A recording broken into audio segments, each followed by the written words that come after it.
Croizat, c'est un ouvrier métallo qui, en 18 mois, va laisser la plus belle conquête sociale en héritage. Et la plus belle conquête sociale du XXe siècle. Donc on imagine ce que ça a pu être une telle réforme. C'était enfin la fin de la terreur de l'hospitalisation, la fin de la peur, des incertitudes.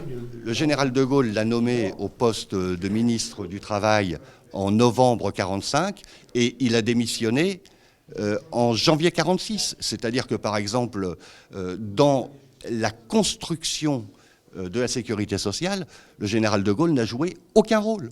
Hein, c'est Croizat et donc aussi Pierre Laroque qui a joué un rôle important, et puis beaucoup d'autres. Et ce qui a été aussi déterminant, c'était cette capacité de Croizat à s'adresser à l'ensemble des militants, c'est-à-dire qu'il avait des relais dans tous les départements et il demandait aux militants d'aller construire physiquement les bâtiments qui allaient accueillir les centres de sécurité sociale.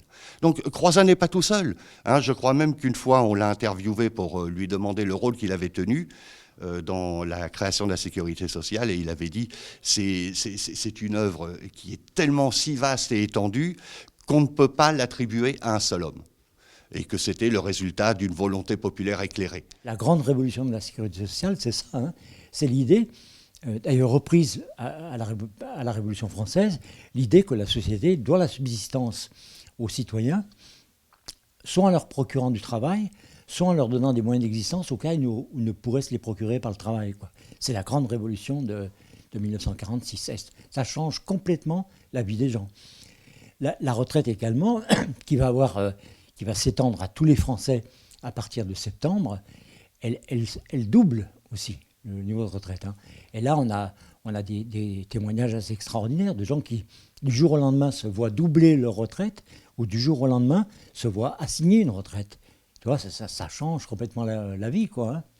Et ça, c'était Croizat.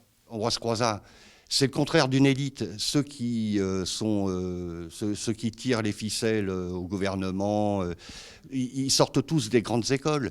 Et c'est peut-être aussi une des raisons pour lesquelles ils ont essayé d'occulter que cette histoire officielle qui est écrite par ceux qui décident, par ceux qui dominent, ils ont essayé d'occulter au maximum Croizat, parce que Croizat, c'est un ouvrier métallo qui, en 18 mois, va laisser la plus belle conquête sociale en héritage, et la plus belle conquête sociale du XXe siècle en héritage.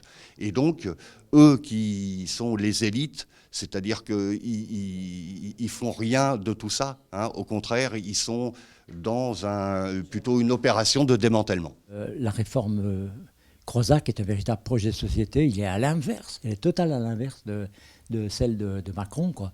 Quand il parle de mettre tout le monde dans le même régime, c'est aussi un régime dans lequel on va niveler au plus bas possible, quoi. Alors que là, l'idée de Croizat, il le dit d'ailleurs, hein, il faudra que tout le monde puisse entrer dans un régime unique, mais établi sous les plus hauts des conquis sociaux. C'est-à-dire on va donner aux retraités les plus hautes retraites possibles par rapport à tous les acquis sociaux qui avaient été obtenus dans différentes corporations, quoi.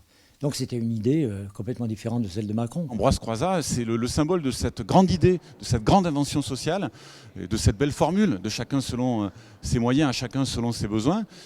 Or, nous avons constaté dans le débat qu'un certain nombre de gens essayaient d'instrumentaliser la mémoire d'Ambroise Croizat, et qu'y compris, certains nous disaient dans la majorité, nous sommes en train d'accomplir le projet, le rêve d'Ambroise Croizat, etc.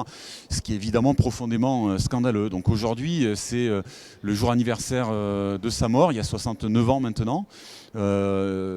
Pierre Caillot-Croizat, son petit-fils, est venu ici. Nous avons eu un échange avec lui. Il a pu s'exprimer devant la presse.